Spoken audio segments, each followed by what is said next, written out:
بسم اللہ الرحمن الرحیم۔ السلام علیکم۔ یہ national audio library for the blind کی آواز ہے۔ آج آپ سن رہے ہیں کتاب خون اور آنسوؤں کا دریا کا چیپٹر نمبر 8 پاربتی پور میں قاتلوں کا راج۔ اس کتاب کے مصنف ہیں قطب الدین عزیز اور اس کا ترجمہ کیا ہے سلیم منصور خالد اور ظہور احمد قریشی نے۔ اس کتاب کے لیے ہم سے تعاون کیا ہے محمد بلال نے۔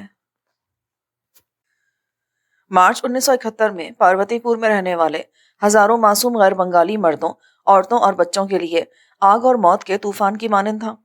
یہ بات 42 سالہ عزیز اللہ انصاری نے کہی، جو ایک اسکول میں استاد تھے اور جن کی بیوی اور 2 بچے اس وحشیانہ قتل عام کی نظر ہو گئے۔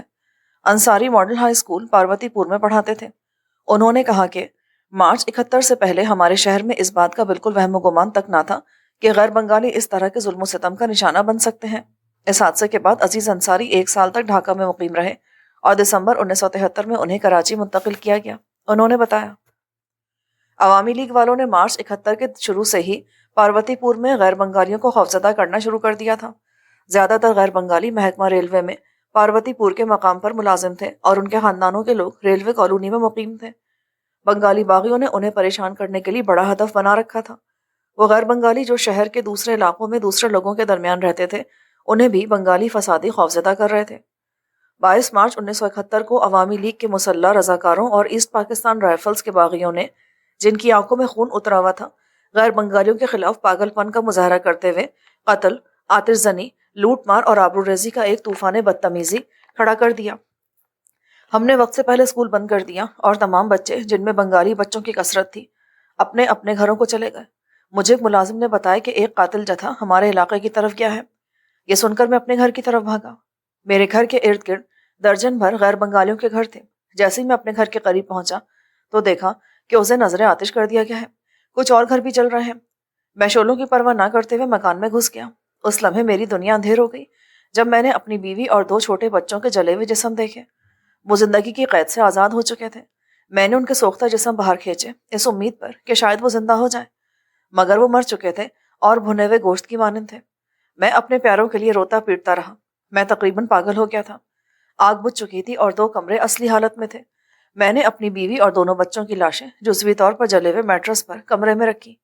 ان کو اس وقت دفنانے کا سوال ہی پیدا نہیں ہوتا تھا۔ اگر میں ایسی کوشش کرتا تو قاتل مجھے پکڑ لیتے۔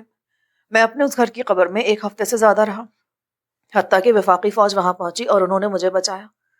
آج میں کراچی میں ہوں، لیکن میرے وجود کا ایک حصہ ابھی تک پاروتی پور میں ہے۔ میری بیوی اور میرے بچے وہاں کے قبرستان میں محو خواب ہیں۔ عینی شاہدوں کا اندازہ ہے کہ مارچ اپریل 1971 میں پاروتی پور میں تقریباً 3000 غیر بنگالی اس قتل عام میں زندگی کی بازی ہار گئے تھے۔ 46 سالہ عبدالرشید پاروتی پور میں ریلوے کے ملازم تھے اور ریلوے کالونی کے کوارٹر نمبر 153N میں رہتے تھے۔ مارچ 71 میں ریل گاڑیوں میں غیر بنگالیوں کے قتل عام کے بارے میں ان کی یادداشت کے حوالے سے باتیں بالکل واضح لیکن ہوش و حواس کو شل کر دینے والی ہیں۔ 12 مارچ کو اشودری سے ریل گاڑی پاروتی پور 10 گھنٹے دیر سے پہنچی۔ اس کی وجہ یہ تھی کہ عوامی لیگ کے فسادیوں اور دوسرے جرائم پیشہ لوگوں نے ریل گاڑی کو راستے میں ایک اسٹیشن پر روک لیا تھا اور بہت سے غیر بنگالی مسافروں کو چن چن کر قتل کر دیا تھا۔ میں اس وقت ریلوے اسٹیشن پر موجود تھا جب یہ بدقسمت گاڑی اسٹیشن پر پہنچی۔ اس میں غیر بنگالی مردوں، عورتوں اور بچوں کی 170 لاشیں تھیں۔ بہت سی لاشوں کا خوفناک طریقے سے مسئلہ کیا گیا تھا۔ ریل گاڑی میں 70 کے قریب غیر بنگالی زخمی تھے۔ ان میں سے بہت سو کی حالت غیر تھی۔ ان کو مقامی ہسپتال منتقل کیا گیا، جن میں سے چند ایک ہی زندہ بچ سکے۔ ریل گاڑی میں موجود لاشوں میں کئی لاشیں دودھ پیتے بچوں کی تھی، جنہیں ان کی ماؤں کے ساتھ بڑے ظالمانہ طریقے سے خنجروں سے مار ڈالا گیا تھا۔ یہ ایسا خوفناک منظر تھا کہ جب بھی مجھے یاد آتا ہے تو میں کانپ کر رہ جاتا ہوں۔ اس واقعے کے بعد غیر بنگالیوں کے لیے ریل گاڑی کا سفر انتہائی خطرناک ہو گیا۔ کچھ اس قسم کے واقعات کی اطلاع کئی دوسرے مقامات سے بھی ملی۔ عبدالرشید، ان کی بیوی اور بچے پاروتی پور میں ہونے والے اس قتل عام میں بچ گئے۔ انہوں نے مشرقی پاکستان پر بھارتی قبضے کے بعد دردناک حالات کا سامنا کیا۔ وہ براستہ نیپال اپریل 1973 میں پاکستان آئے۔ 45 سالہ عباس علی پاروتی پور میں ایک اسکول میں پڑھاتے تھے اور نیو روڈ پر واقع گھر میں رہتے تھے۔ انہوں نے گواہی دی کہ مارچ 71 کے دوسرے ہفتے میں عوامی لیگ کے دہشت گردوں نے غیر بنگالیوں کو خوفزدہ کرنا شروع کر دیا۔ 19 مارچ کو قاتل دستے نے میرے گھر کے قریب ایک علاقے میں غیر بنگالیوں کے بہت سے گھروں پر حملہ کر دیا۔ ان کے پاس اسٹین گنیں اور بندوقیں تھیں۔ انہوں نے غیر بنگالیوں کے گھروں کو لوٹا اور ان میں سے بہت سو کو آگ لگا دی۔ چند غیر بنگالیوں کو قتل کر دیا، مگر اسلحے کے زور پر ان کی نوجوان لڑکیوں کو اغوا کر لیا۔ میں اس بات پر یقین رکھتا ہوں کہ بہت سارے قاتل جنہوں نے ہمارے علاقے پر حملہ کیا وہ بنگالی ہندو تھے۔ ان میں سے کچھ لوگوں کا بنگالی لہجہ بھارتی مغربی بنگال کے لہجے سے ملتا تھا۔ بنگالی باغیوں نے پاروتی پور میں غیر بنگالیوں کی آبادی کو ختم کرنے کے لیے مرحلہ وار کام کیا۔ یہ کام اپنی انتہا کو اپریل کے پہلے ہفتے میں پہنچا، جب غیر بنگالیوں کو بڑے پیمانے پر ہر روز قتل کیا جانے لگا۔ میں اس قتل عام سے اس لیے بچ گیا کہ ایک بنگالی خاندان نے مجھے پناہ دی تھی۔ عباس علی کو فروری 1974 میں ڈھاکہ سے کراچی منتقل کیا گیا۔ وہ سمجھتے ہیں کہ عوامی لیگ کے دہشت گردوں نے پاکستان، مغربی پاکستان کے لوگوں اور وفاقی حکومت کے خلاف جھوٹی باتیں پھیلا کر پاروتی پور کی بنگالی آبادی کے ایک بڑے حصے کو گمراہ کیا تھا۔ ایک بات جو مجھے بہت حیران کرتی ہے اور وہ حقیقت ہے، قاتل گنڈوں نے مسجدوں کی بے حرمتی کی۔ یہ غیر معمولی اور ناقابل یقین بات تھی، کیونکہ بنگالیوں کی اکثریت مذہبی اور خدا ترس لوگوں پر مشتمل ہے اور کوئی مسلمان مسجد کی بے حرمتی نہیں کر سکتا۔ مارچ 1971 میں پاروتی پور کے قتل عام سے بچ جانے والی ایک 40 سالہ خاتون میمون النساء ہیں۔ انہوں نے کہا، میرے خاوند شجیع الدین ریلوے کی ملازمت سے ریٹائر ہو چکے تھے۔ وہ، میں اور ہمارا ایک جوان بیٹا پاروتی پور کے گنجان آباد علاقے میں اپنے ذاتی گھر میں رہتے تھے۔ مارچ کے تیسرے ہفتے میں مسلح بنگالی دہشت گردوں کے ایک بڑے ہجوم نے ہمارے گھر پر حملہ کیا اور اسے لوٹ لیا۔ خوش قسمتی سے میرے خاوند اور بیٹا شہر سے باہر تھے۔ حملاوروں نے مجھے گھر سے نکلنے کے لیے کہا اور پھر اس کو آگ لگا دی۔ بالکل بیچارگی میں میں اپنے گھر کو جلتا دیکھتی رہی۔ ایک ہمسائے نے مجھے پناہ دی۔ جب پاکستانی فوج نے پاروتی پور کا دوبارہ انتظام سنبھالا تو میرے خاوند اور بیٹا جلے ہوئے گھر میں واپس آ گئے۔ اپریل کے وسط میں ہم نے مکان کی دوبارہ تعمیر کی اور پھر رہنا شروع کر دیا۔ میرے بیٹے محمد علی نے پاکستان فوج میں شمولیت اختیار کر لی اور اسے سرحدی علاقے میں تعینات کیا گیا۔ ہم اس پر بہت فخر کرتے تھے۔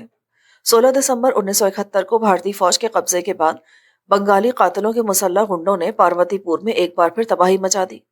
ہم نے سید پور میں پناہ لینے کا فیصلہ کیا، جہاں ہمارے کچھ رشتہ دار رہتے تھے۔ میرے خاوند نے 17 دسمبر کی شام کو مجھے سید پور جانے والی ریل گاڑی پر سوار کرا دیا اور کہا کہ میں دوسرے دن آؤں گا۔